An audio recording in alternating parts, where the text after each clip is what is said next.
کہ ان سے मुसाफा करें, इसलिए कि सादात में से हैं, उलमाए किराम हैं। आपसे पूछता हूँ, अल्लाह अकबर, सैयद जिसके खून, जिसकी रगों में रसूलुल्लाह का खून है, उससे मुसाफा करें तो मुसाफे की बरकत से आपकी मगफिरत हो सकती है। आलिम दीन जिसके सीने में इल्म दीन अल्लाह की खशियत मौजूद है, उससे मुसाफा करें तो आपके गुनाह माफ हो सकते हैं। अल्लाह अकबर, आपकी मगफिरत और बख्शिश का परवाना मिल सकता है। आप कितनी कोशिश करते हैं, कितना चाहते हैं। मैंने लोगों को उलमा की कारों के पीछे दौड़ते देखा है, मैंने लोगों को एक दूसरे से झगड़ा करते देखा है सिर्फ उलमा और सादात से मुसाफा करने के लिए। लेकिन वो दिन कितना खूबसूरत दिन होगा, वो दिन कितना हसीन दिन होगा, वो दिन कितना जमील दिन होगा, वो दिन कितना काबिल रश्क दिन होगा, जिस दिन आलिम नहीं बल्कि सैयदुल आलमीन मौजूद होंगे। उस दिन सादात नहीं बल्कि सैयदुल सादात सामने होंगे। उस दिन सिर्फ नबी नहीं बल्कि सैयदुल अंबिया मौजूद होंगे। अल्लाह अकबर, वो मेरे आका, वो आपके आका, जिनको देखने के लिए हम रोते हैं, तरसते हैं, उलमा से कहते हैं कोई ऐसा वजीफा दे दो कि आका का दीदार हो जाए। मेरे भाई, जिसको कयामत का दिन कहते हैं, उस दिन आका का दीदार भी होगा। और आका फरमाते सिर्फ दीदार नहीं होगा, आका फरमाते मैं अपनी उम्मत से कयामत में मुसाफा करूंगा। मुसाफा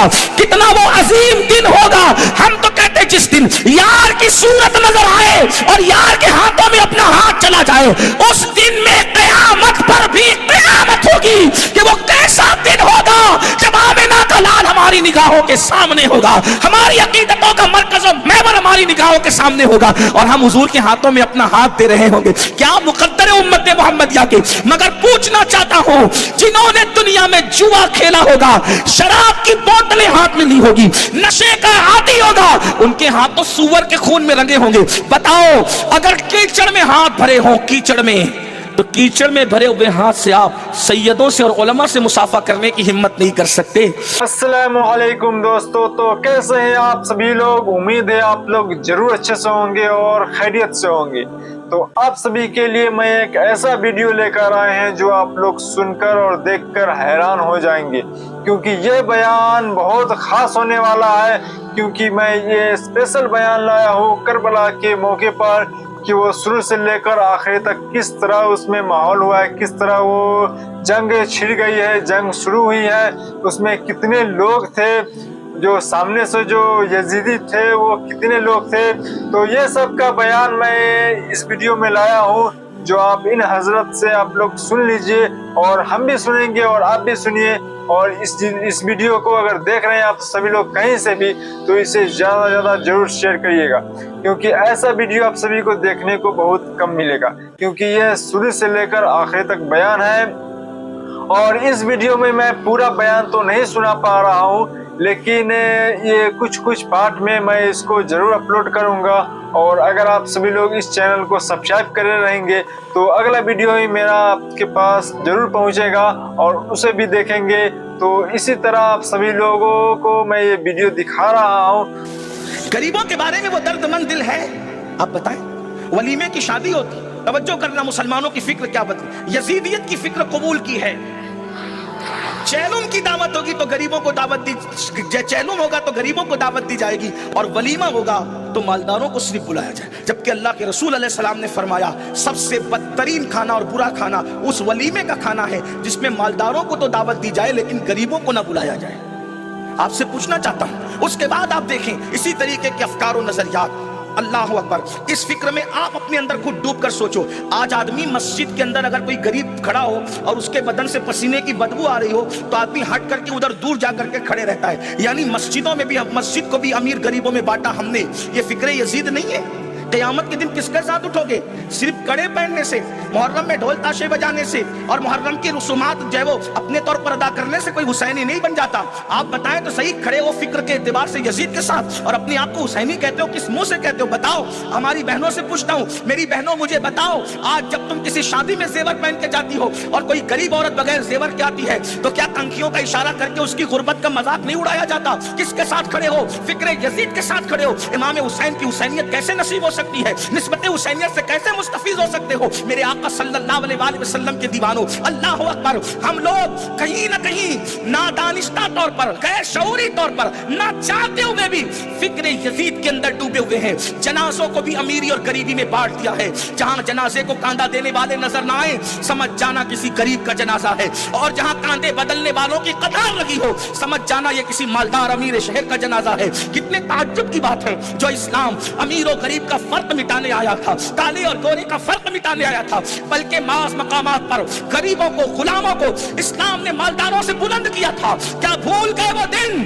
فتح مکہ کے دن سارے مالدار زمین پہ کھڑے تھے اور حبشہ کا وہ بلال کعبے کی چھت پہ نظر آ رہا تھا, اور دنیا کو بتایا اسلام غریبوں کو کچلنے نہیں بلکہ غریبوں کو نئی زندگی دینے آیا ہے, غریبوں کو اٹھانے آیا ہے. میرے آقا صلی اللہ علیہ وسلم کے دیوانوں, یہ نظریات کی جنگ تھی. اس کے بعد آگے چلیں اور جلدی جلدی آگے بڑھیں. اللہ اکبر. امام اللہ کے رسول علیہ السلام کی تعلیمات کے اندر شراب حرام تھی اور حرام ہے. اللہ ارشاد فرماتا ہے انما الخمر والمیسر والانصاب والازلام رجس من عمل الشیطان فاجتنبوه لعلکم تفلحون. اے ایمان والو, شراب اور جوے کے قریب نہ جاؤ. دونوں چیزوں کو ساتھ میں بیان کیا. اے ایمان والو, شراب اور جوے کے قریب نہ جاؤ. اللہ ارشاد فرماتا ہے اور پانسے کے قریب نہ جاؤ اور بت پرستی کے قریب نہ جاؤ. کیوں؟ کیونکہ یہ شیطانی کام, من عمل الشیطان. جوا اور شراب یہ شیطان کا کام. قرآن کا لہجہ دیکھیں, من عمل الشیطان, یہ شیطانی عمل ہے. شراب پینے والوں, نشہ کرنے والوں, گویا کہ اس کام کو کرنے والوں کو, جوا کھیلنے والوں, تمہیں شیطانی کام کرتے ہوئے شرم نہیں آتی؟ اسلام کہہ رہا ہے کہ شیطانی کام ہے, بلکہ اللہ کے رسول صلی اللہ علیہ وآلہ وسلم کی احادیث میں ملتا ہے کہ شراب جس نے دنیا میں ایک گھونٹ پی اور مرنے سے پہلے توبہ نہیں کی تو مرتے وقت اس کی زبان پہ کلمہ جاری نہیں ہوگا. ڈر ہے کہ مرے گا تو کافر ہو کر کے مرے. نشے کی اسلام میں اجازت نہیں, اس کو ام الخبائث کہا گیا.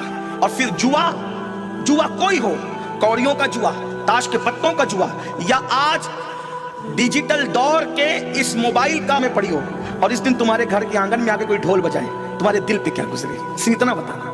میں اپنی بہنوں سے بھی پوچھتا ہوں, بتاؤ ذرا, تمہارے ایک بیٹے کی لاش ایکسیڈنٹ سے گھر میں پڑی ہے, اس دن تمہارے گھر کے آنگن میں ڈھول بجائے تو تمہارے دل پہ کیا گزرے گی؟ آپ بتائیں. امام حسین کے ایک بیٹے کی لاش نہیں تھی جس دن تم ڈھول بجاتے, پورا گھر ہی لٹ گیا.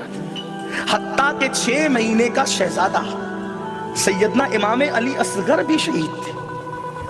ایک بیمار زین العابدین کے سوا کوئی نہیں بچا, کوئی نہیں. ایک بیمار زین العابدین, اور وہ بھی اس لیے بچے کے بیمار تھے, اللہ کی حکمت تھی بیمار کرنے میں کہ حسین پاک کی نسل چلتی رہے. ورنہ اگر وہ بھی تندرست ہوتے تو وہ بھی کربلا کے میدان میں جاتے, اور وہ کہہ رہے تھے کہ میں تو جاؤں گا, لیکن بیماری کی وجہ سے جب اٹھنے کی کوشش کی تو زمین پہ گر گئے.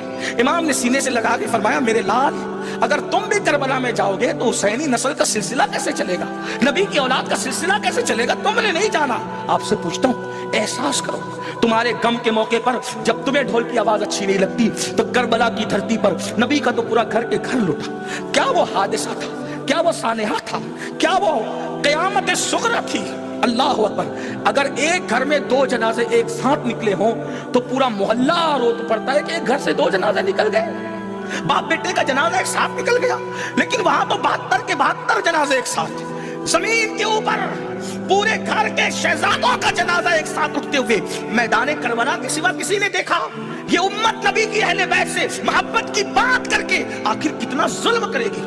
حیرت ہے. اسی دن جس دن امام کی شہادت ہوئی تھی, ہماری بہن بیٹیاں بے پردہ نکلتی ہے میک اپ کر کے. ہندوستان کے بہت سارے شہروں کے اندر الگ الگ رسومات ہیں. عاشور کے دن ہمارے مہاراشٹر میں بھی ایسا ہوتا ہے, آپ کیا ہوتا مجھے نہیں پتا, لیکن ہندوستان میں کم و بیش سب جگہ ایک ہی ہے. میک اپ کر کے, توجہ کر, میک اپ کر کے سج سنور کے بے پردہ عورتیں نکلتی عاشور کے دن. کہاں وہ جا رہی ہیں؟ کچھ دیکھنے کے لیے میلوں میں جا رہی ہیں. آپ سے پوچھتا ہوں, اس دن اللہ والوں کا حال یہ تھا کہ وہ امام کی شہادت یاد کر کر کے روتے روتے آنکھیں سجا لیتے تھے. امید ہے آپ سبھی کو یہ ویڈیو کافی اچھا لگا ہوگا جو ابھی آپ کے سامنے میں پیش کیا ہوں سید امین القادری صاحب کا. تو ان کا بیان اور مفتی سلمان اطہری صاحب کا بیان بہت خاص رہتا ہے, بہت اہم رہتا ہے, جو دل کو چھو جاتا ہے, جسے سننے کے بعد ایمان میں تازگی پیدا ہوتی اور ایمان مضبوط ہوتا ہے. اور ہم سبھی کا بھی دل کرتا ہے کہ ہم سبھی لوگ بھی اس طرح کا عبادت کرتے, اس طرح کا نیکیاں کرتے اور بہت سارے نیکیاں کرتے اور گناہ سے دور ہوتے. لیکن بہت سارے ایسے لوگ ہیں جو اسے سننا نہیں چاہتے ہیں اور اس طرح کا ویڈیو آنے سے وہ ہٹا دیتے ہیں. उनको सिर्फ रील से मतलब है, गंदी वीडियो से मतलब है। अगर वो थोड़ी देर का भी तकरीर अगर उन लोगों को सुना दिया जाए तो इस पर यकीन भी नहीं करते हैं और इसे देखना भी नहीं चाहते। सोचते हैं कि इसे देखने से कोई फ़ायदा नहीं है, या कुछ लोग तो कहते हैं मैं इमोशनल हो जाता हूँ इसलिए नहीं देखता हूँ। तो इसीलिए तो मैं दिखाता हूँ कि आप सभी लोग इसको देखकर इमोशनल हो, इसे देखकर कुछ इबरत हासिल करें, इसे देखकर आप सभी लोगों को दिल में जो नरमी पैदा हो, तो उससे आप सभी लोग अल्लाह की बारगाह में झुके, अल्लाह की बारगाह में इबादत करें, और अल्लाह की बारगाह में जो नमाज है हम सभी लोगों पर फ़र्ज किया गया है, उसे हम सभी लोगों को अदा करें। तो ये वीडियो मैं इसलिए लाया हूँ कि आप सभी लोग इसको देखकर कुछ तो अपने आप की ज़िंदगी में बदलाव कीजिए। अपने आप की ज़िंदगी, जो बहुत सारे लोग ऐसे हैं जिसे ना कलमा सही से पढ़ने आता है, ना कुरान पढ़ने आता है, ना नमाज़ पढ़ने आता है, तो वो किस तरह जुमा भी पढ़ते हैं। मुझे इस बात पर सोचने में बहुत अजीब हाल होता है। तो मिलते हैं अगली वीडियो में, तब तक के लिए ये वीडियो यहीं तक था। अस्सलामु अलैकुम व रहमतुल्लाहि व बरकातहू।